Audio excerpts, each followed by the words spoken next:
እሺ ቤተሰብ እንታይና እንሰምዕ ዘለና ስዊዘርላንድ ንኤርትራዊ መዳቅስቱ ብኸራ ዝቀተለ ኤርትራዊ ንሓደ ወርሒ ተሰቢሩ ድሕሪ ምጽናሕ ከም ተተሓዘ ተገሊጹ። ፌደራላዊ ቤት ፍርዲ መጋባያ ኣብ ኣሜሪካ ብዛዕባ እዚ ናይ ስደተኛታትን ኣብ መንጎ ትራምፕ ተጠዋቢልዎ ዘሎ ጉዳይ ብዝተሓሓዝ ኣብ ቤት ፍርዲ ዝተዋህበ ውሳኔ ንሒዘልኩም መጽ ኣለኹ። ንሱ ድማ ጀማል ዋይትሄድ ዝተባህለ ዳኛ ሕጂ ነዚ ጀሚርና ዘለና ፕሮሰስ ብናይ ኤሪትራ ሪፊውጂ ጀሚርና ዘለና ፕሮሰስ እዚ ናይ ዌልካም ኮርፕስ ክኸውን ይኽእል እዚ ናይ ዩኤንኤችሲአር ብኸመይ ይጸልወና ንዓና ዝብልኩም ሕጂ زيومن كالوتن أبز مدبزي كنكتاتلينا سميرو لي سميرو دناي لبي سميرو لي سلال بالله سلال بالله سلال بالله سلال بالله إيش بيتسن مجمرتا نز channel زي حدشت انتراخونكم سبسكرايبنا لايكنا غوركم ناز channel زي بيتسن مقاد ኣይትረስዑኹም መጀመርታ ኸዚ ሰብስክራይብ ናገርኩም ላይክ ናገርኩም እዚ ቪዲዮታት ተኸጽልዎ እሺ ቤተሰብ በተፈለማይ ቪዲዮና ንቀጽለና ሰናይን ክትታል ትዕግስቲ ይሃብኩም ዓቅሊ ይሃብኩም ንኹላትና ማለት ዋላ ንዓይ ንኹላትና ትዕግስቲ ዓቅሊ ቅንዕና ካልልኩም ቅንዕና ኸ ንኹሉ ማዕጾ እትኸፍት ዝበለጸት ባህርያ ሰብ ቁኑዕ እንድሕር ኮይኑ ሰብ ዝገብሮ ዘሎ ካብ ጽቡቕ ተበጊሱ እንድሕር ድገብሮ ኮይኑ عوت كابو عيترحل كل جزء عوت تدليهم قناعتهم قنعت لبي نجزيات عنقف مبر اب علامات بصح زي كل جزء ذكروها ترديكم له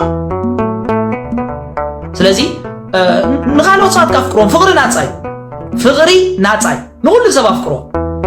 فقري صبوي فقري دقاس يزبكا فقري سلام يزبكا نزخونه سب تصليكم ግን እመኑኒ ንስኹም ይኹም ክትሰዩ ጽሊ ንዓኻ ይዛሐሰካ ዘክሩ ወንዶ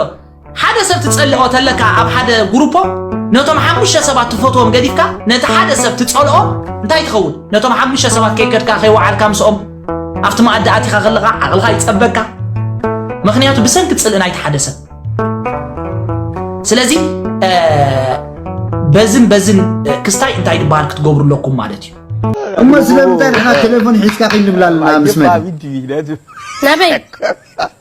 أبسا ما انت يالا كراغك صالو السب تاريخنا تحقس كنقران له حادثة أنا خما إلا قد محيط خمتاشن عسى شتن تزاري بلا نزا حد عارف دي وزمتس تليفون حزي خي نابسا شو عخن الدول نستنى السوكا تامسا انت يالا بلال كم يجيركا رندو أير كمان تحسكا أير تبع خلع تبع حتى أير كندي فانتازي زولو كندي فيلم زولو كندي فانتازي زولو بزعلن دي نايكم يكونوا نقول تليفون حزب لعب تخيل تنا أنت هلو ما نيجا سنكال دي خاطرنا مسوت خبر لك واي فقط إنترنت كان أي كندي تقولنا عيسات الدولة بسبب صلاة أوكي مسألة كهوا إذا قدم تزارنا رامس ما نيجا سياو كني يوم ما نيجا عكياو صح سعودي ويلو نقرأك من سرا نسابك دول نقر كان تعمل بالعلم ولا قال لي حسكات ما تستري قال لي حسكات طلعتو اوكي ما انا سميت جب ابجباي موبايل غير لي انت بنت جبا هو سقط مشارك منكم مشارك فتينا مال ناي امريكا فتينا مال كم زي ناي فتينا مال ناي امريكا فتينا مال قل ميكروفون غيركا مزراب تراي زلو هجي ابتا زمت كلا مقابر كيتا ميكروفون حسكات لنا انت لا تقبل لك قال كم ميكروفون غيركا زرابات خلا خمزي ترخخ مالتي خمزي ناي تنفاسك او تعرفوا قال جبال بتقلنا ايبان ميكروفون له خمزي اتاكدت او تعرفوا منفسك حافي لخير وعجبها فيديو يا تي اكلك هجي اكلك من تلفون انت زرابها نشنشك نشنش يصيرني انا غربكم نشنش عزيز تايم مره فوتو قينا نشنش لغه ما يفتغي يمالو نشنش تقاومايو قل ما لسه عدنا انا زيهم تقاومت خمتي تنقول لك الضرب ويخلوا اذهب قلنا نوسطهم نبرنا ابزوس قرب كان زدحاني يا سبيعو يجي ناس نسب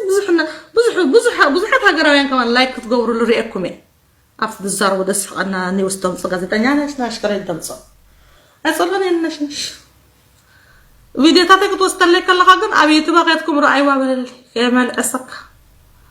وبرات قبر له سبيع وصل مع السنه للسالم دربي غطس عليه مني دربيته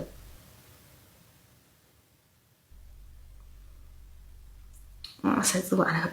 أبي هوتي أبزي ميديا بسأل سلسة دقة مستيلها نعم ولا زحفكم من كسو أنا يدلناش سويزرلاند نيرتراو مداقستو بخرا زقتل إيرتراو نحدا ورح تصويرو دحر مصنع كم تتحازة تقاليصو ኣብ ስዊዘርላንድ ቅድሚ ሓደ ወርሒ ንሓደ ወዲ 18 ዓመት ኤርትራዊ መዳቕሶ ብኻራ ከም ዝቐተለ ተጠርጠረ ኤርትራዊ ኣብ ማእከል ዙሪክ ከም ተተሓዘ መረባት ዜና ተሃገር ንፖሊስ ብምጥቃስ ሎሚ 17 ሓምለ ገሊፀን እቲ ወዲ 27 ዓመት ዝዕድምኡ ኤርትራዊ ጥርጥር ኣብ 17 ሰነ ካብ ካንቶን ዙሪክ ከተማ ኦበርገላት ኣብ ትርከብ 4 ስደተኛታት ብሓባር ኣብ ዝነብሩሉ ኣፓርታማ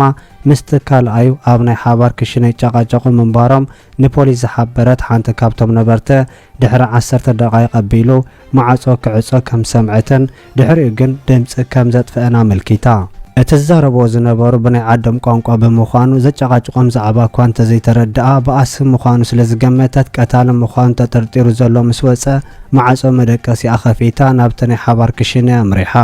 ደም ተኸዓዩ ወዲ 18 ዓመት ኤርትራዊ ድማ ሃለዋቱ ኣጥፊኡ ወዲቑ ከም ዝጸንሓ ምስክርነታ ሂባ ፖሊስ ናብቲ ፍጻመ ገበን ምዃኑ ዝጠርጠሮ ቦታ ብዝበፅሐሉ እቲ ወዲ 18 ዓመት ኤርትራዊ ትልኽ ይብል ምንባሩን ቁርብ ከይጸንሐ ድማ ህይወቱ ከም ዝሓለፈን ኣረጋጊጹ ብመሰረት ዝኣከቦ ሓበሬታ ፖሊስ ቀዳማይ ቀታሊ ጠርጠሮ ነቲ ወዲ 27 ዓመት ኤርትራዊ እኳ እንተኾነ ተሰዊሩ ብምጽንሑ ብኡነብኡ ኣብ ቀይዲ ከእትዋ ይከኣለን ብኣሳኣሉ ብገበን ምዝደለዩ ሰባት ብምስራዕ ካሃድኖ ጸንሐ ፖሊስ ድሕሪ ሓደ ወርሒ ኣብ ማእከል ከተማ ዙሪክ ክሕዞ ከም ዝኽኣል ኣፍሊጡሎ ወፋሚሊ ንቐጽለና ኸዝለ ሰብስክራይብና ላይክና ጎርኹም ናዚ ቻናል እዚ ቤተሰብ ምዃኑ ይትረስዑ ኸዝለላ ቪድዮታትና ንቐጽል تزخخ ነገር ኣብ ህይወትካ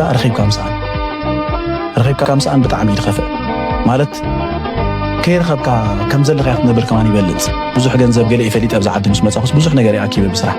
ብድሕሪ እቲ ገንዘብ ምሳይ ዝነበረ ግን ኣይነበረን ሓደ መዓልቲ ዝተወደቕ ኢኻ ከምቲ ዝተሳእኻዮ ብጣዕሚ ተፈተንክዋ ግዜስ ክሳብ ገዛ ኸራይ ዝሰኣን ኩሉ ግዜ ነይሩ ገዛ ኸራይ ሲኢንካ ኣብ ገዛኻ ድብላዕ መግቢ ገለ ሲኢንካ ተሓልፈሉ ግዜ ሲ ብጣዕሚ ትድኸፈ ነገር እዩ ኣብ ህይወትካ ኩሉ ግዜ ኸ ድሕሪ ምውዳቕካ ኢኻ ትመሃር ማለት ከምዚ ሰብ በዲልኒካ ሕማቅ ትወርዮ ምክንያቱ ጽቡቕ ነገራት እዩ ናብ ሰላም ክቡራት ቤተሰብ ሎማዓንቲ ድማ ንዝተወሰነ ኤርትራ ቁርብ ከምዚ ከተሻቅል ዝረኽዋ ሓሳብ ኣላ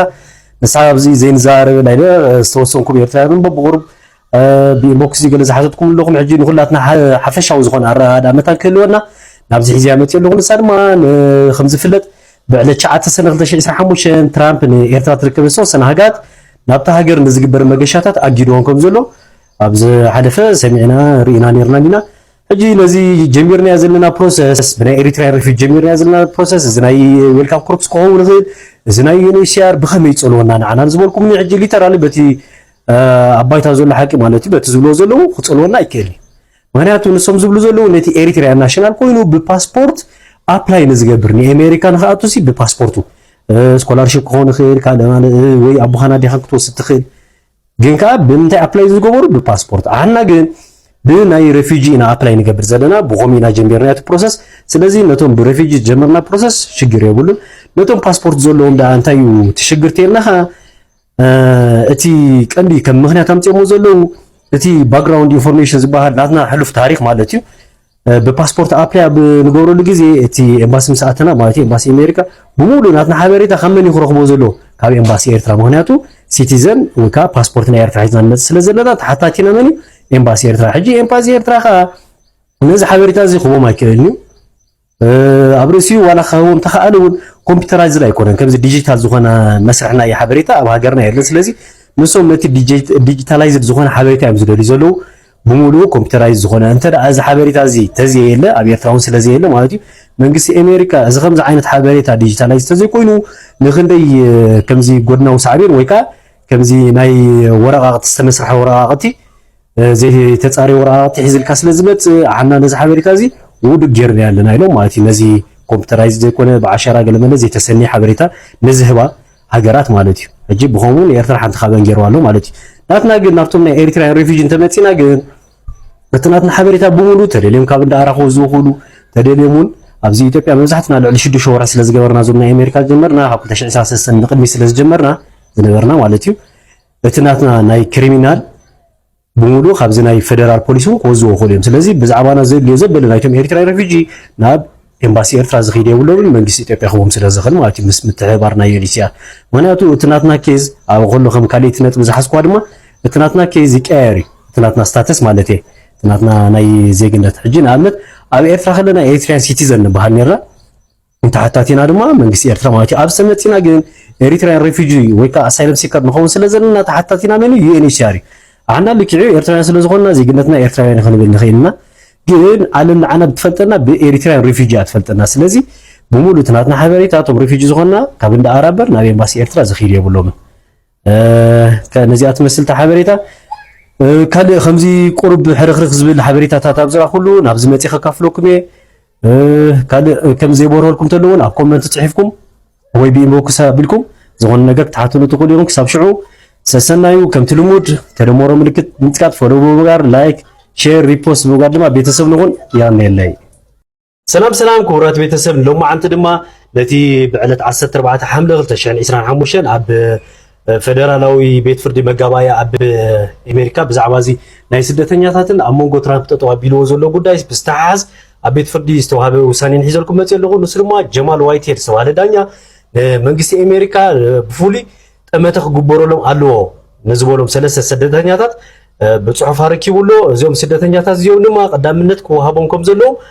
ከም ዝትሪእዎ ዘለኹም ትእዛዝ ሂብሎ ማለት እዩ ብዕለት 14 ንሶም ድማ መን እዮም ተዳይልና ቀዳማይ እቶም ብዩኤስ ራፕ ማለት እዩ ኣፕሩቭ ተባሂሎም ጉዳዮም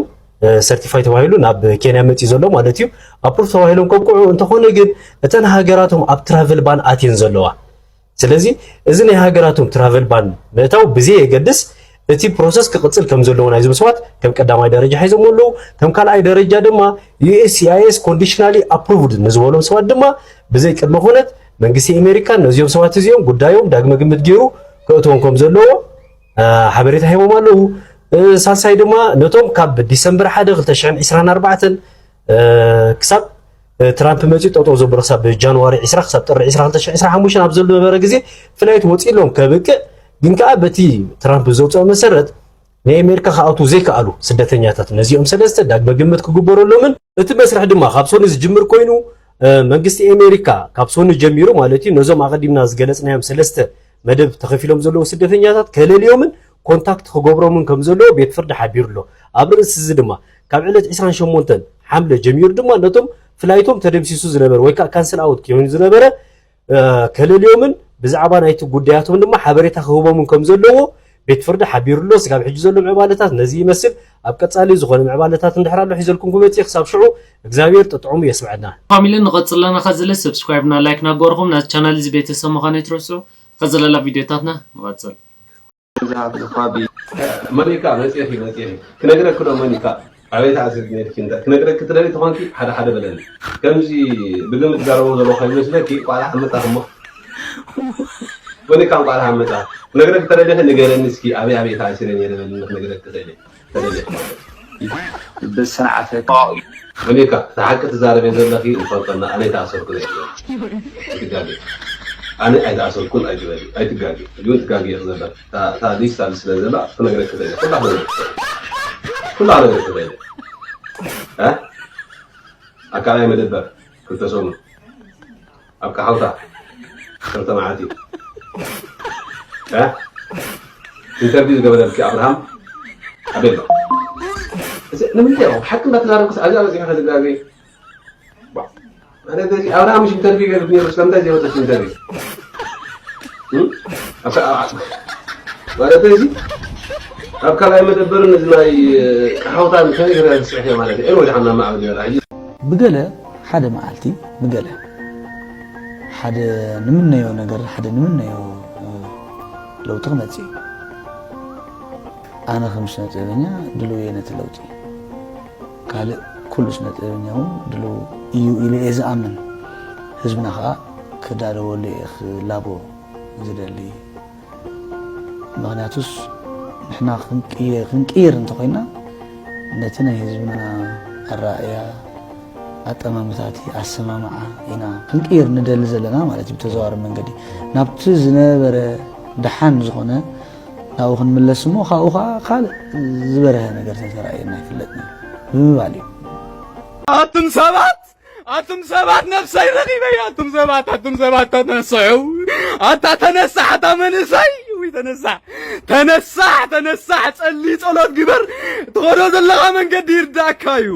يرداكايو تغرز اللغة من قد تفولت إيغا تملس إبلنان يرغد بليغم تملسوا قبت زلغم من قد تملسوا يوسس قويتا مغانو تزاربو مدحانينا مغانا أمسكال من دانا قبل كم زمته تزاربو أتا تماي تبالو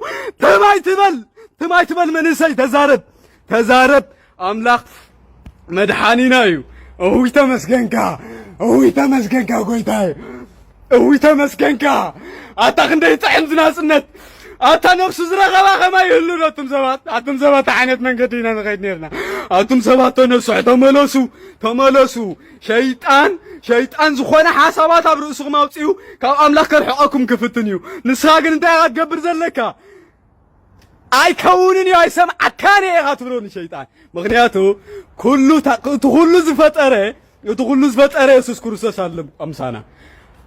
أي تجنقوا أي تفرحوا ما يتفرح حتى من سي نماني غاتفرح زلغا بوليس نماني غاتفرح نسب تفرح ده اللي غاكو عب شيطان تأمنا لغا مالتي شيطان زكاة تقبر لغا مالتي እሺ ፋሚሊ لمعنت لحظكم فيديوهات زيهم مثل نيرما واتسال بالقرار حدشتي فيديوهات حيزلكم كملس يسكعوا شيتو سبسكرايبنا لايك نقار كي ترسعكم بيس اوت